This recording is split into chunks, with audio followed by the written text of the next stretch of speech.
सच्ची श्रद्धांजलि जो है आते जाते लोग भी देंगे और समय समय पर जो है उनके लिए उनको एक प्रेरणा का स्रोत भी रहेंगे हमारे युवाओं के लिए। आते जाते जब युवा देखेंगे शहीद स्मारक को तो उनमें भी एक जोश पैदा होगा, उनमें वो भी प्रेरित होंगे। यही मैं चाहता हूं और आज इस मंच से इसकी घोषणा करता हूं। इसके अलावा मांग पत्र कैप्टन कर्नल देव जी जो है तो हमेशा जब भी मिलते हैं या फोन करते हैं तो उनको यही चिंता रहती है कि मैं अपने एक्स सर्विस मैन लीग के लिए क्या करूं। आदरणीय श्री मोहनलाल जी हैं या हीरा सिंह जी और अन्य सभी से मेरा व्यक्तिगत संपर्क है और सभी यही चाहते हैं कि यहाँ पर एक ऐसा स्थान विकसित हो। और जैसा कि आपने मांग रखी है कि आपको इस पे ऊपर की मंजिल के लिए जो है आपको धन की आवश्यकता है। आज मैं ये जरूर कहना चाहूंगा कि खाली हाथ मैं नहीं आपको देकर जाऊंगा, यहाँ कुछ ना कुछ रकम देके जाऊंगा। लेकिन आज हिमाचल प्रदेश एक बड़े कठिन दौर से गुजरा, जो एक प्राकृतिक आपदा आई उससे पूरा हिमाचल त्रस्त है। और जो हमारा फोकस था, माननीय मुख्यमंत्री जी ठाकुर सुखविंदर सिंह सुक्खू जी का जो एक सपना था कि हिमाचल प्रदेश को अपने पैरों पे खड़ा करना है, आत्मनिर्भर बनाना है, स्वावलंबी बनाना है, ऐसी आर्थिक योजनाएं जो उन्होंने शुरू की थी उस पर हमारा फोकस था, सरकार का फोकस था। लेकिन जिस तरह की आपदा आई, अचानक आई, उससे हमारा फोकस आज हिमाचल प्रदेश के पुनर्निर्माण पर हो गया, रेस्टोरेशन वर्क पे हो गया है, जिसकी वजह से थोड़ा सा हमारा विकास कार्यों में देरी हुई। लेकिन हम रुकेंगे नहीं, हम इन चुनौतियों का सामना करते हुए आगे बढ़ेंगे, यही हमारा संकल्प है और इसीलिए आपने हमें चुना है। मैं आप सभी का धन्यवाद भी करना चाहूंगा इस मंच के माध्यम से कि चुनाव में, विधानसभा के चुनाव में आपके आशीर्वाद से, आपके सहयोग से मुझे विधानसभा में जाने का मौका मिला। माननीय मुख्यमंत्री जी ने मुझे चीफ पार्लियामेंट सेक्रेटरी के रूप में महत्वपूर्ण जिम्मेवारी दी और न सिर्फ चीफ पार्लियामेंट सेक्रेटरी बनाया बल्कि अपने बहुत महत्वपूर्ण विभाग दिए और अपने मुख्यमंत्री कार्यालय के साथ मुझे अटैच किया। इसके लिए मैं दिल की गहराइयों से आपका हार्दिक धन्यवाद। और आज मैं कुछ दे पाने में सक्षम बना हूं तो ये आप सभी की देन है और ये आप सभी का दिया हुआ है जो मैं आपको वापस दे रहा हूं। मैं आप लोगों का ऋणी और मैं चाहता हूं कि मेरा की विधानसभा क्षेत्र एक आदर्श विधानसभा क्षेत्र के रूप में उभरे। अभी जिक्र किया कैप्टन कर्नल देव जी ने कि हॉस्पिटल में डॉक्टर की नियुक्तियां हुई, बहुत पहले ही हो जानी चाहिए क्योंकि सिविल हॉस्पिटल बना है।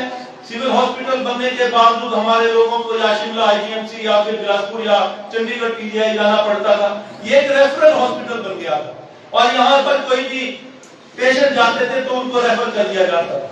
मेरे मन में ये टीस रहती थी और मेरे मन में ये विचार आया कि जब भी कभी मुझे मौका मिलेगा सबसे पहला कार्य मैं करूंगा शिक्षा के प्रति और दूसरा करूंगा स्वास्थ्य सुविधाओं के प्रति।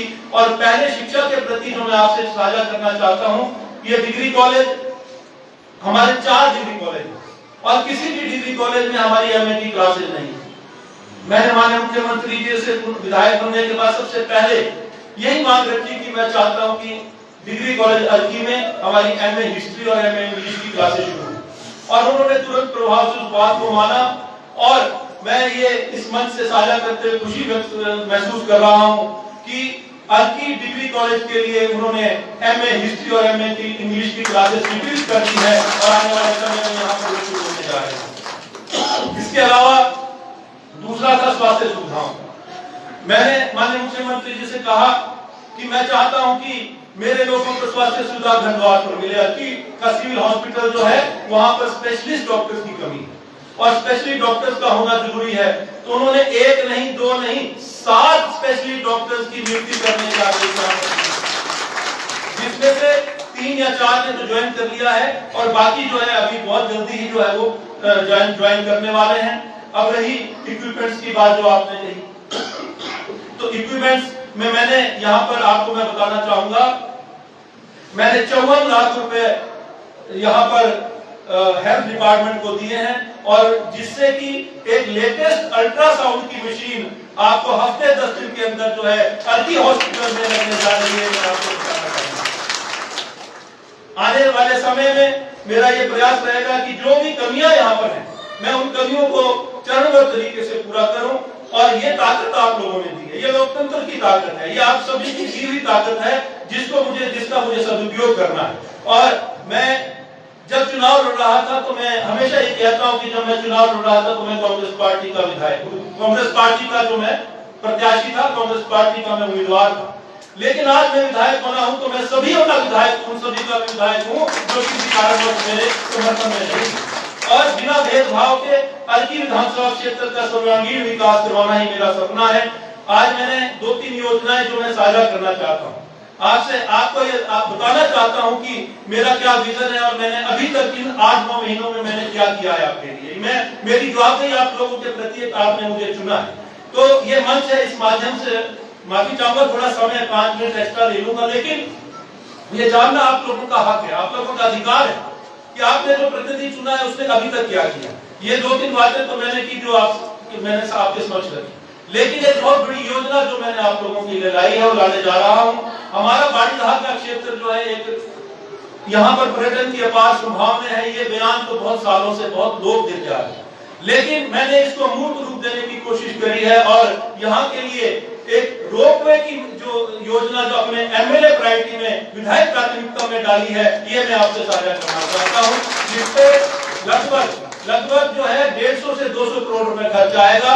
उसकी डीपीआर बननी शुरू हो गई है और आने वाले समय में बहुत जल्दी ही जो है उस पर कार्य शुरू होने जा रहा है, और ताकि यहाँ से पर्यटन की दृष्टि से हमारा ये क्षेत्र विकसित होगा।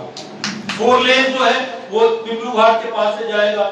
0 पॉइंट जो हमारा जहां से रोपवे शुरू होगा वो स्वावा गांव है, पिपलू घाट से 500 मीटर की दूरी पे, वहां से वो रोपवे शुरू होगा।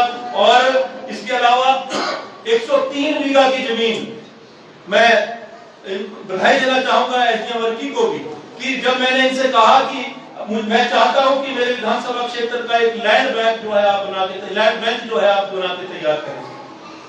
अर्की विधानसभा क्षेत्र में हमारी कितनी ऐसी जमीन है जहां पर हम योजनाएं ला सकते हैं, जहां पर हम नई योजनाएं जो है वहां पर विकसित कर सकते हैं। तो इन्होंने सबसे पहला काम एसडीएम का जो यहाँ पर इन्होंने ज्वाइन किया, तो सबसे पहला काम किया लैंड बैंक बनाने का, और उसमें ये पाया कि 103 बीघा जमीन जो है बाड़ीधार में हमारी सरकार की जो मौजूद है, जिसमें कि हम आने वाले समय में पर्यटन का एक बहुत बड़ा जो है एक प्रोजेक्ट हम लाने जा रहे हैं, ये मैं आपसे बताना चाहता हूं। और वो 103 बीघा फॉरेस्ट की लैंड नहीं है जिसमें एनओसी लेनी पड़ेगी, वो रेवेन्यू डिपार्टमेंट की जो है वो जगह है, वो सरकार की जगह है, जिसमें कोई भी प्रोजेक्ट आएगा तो तुरंत प्रभाव से शुरू होगा। तो इसके लिए मैं एसडीएम वर्की को भी धन्यवाद करना चाहता हूं। इसके अलावा हम माननीय मुख्यमंत्री जी ने ये चाहा है कि हर विधानसभा क्षेत्र में शिक्षा में गुणवत्ता है, और उसके लिए उन्होंने डे बोर्डिंग स्कूल जो है हर विधानसभा क्षेत्र में देने का जो वादा किया, उसके लिए बजट का भी प्रावधान किया। मैं ये आपसे बताना चाहता हूं कि जराना पंचायत की प्रधान यहाँ बैठी है, अर्की से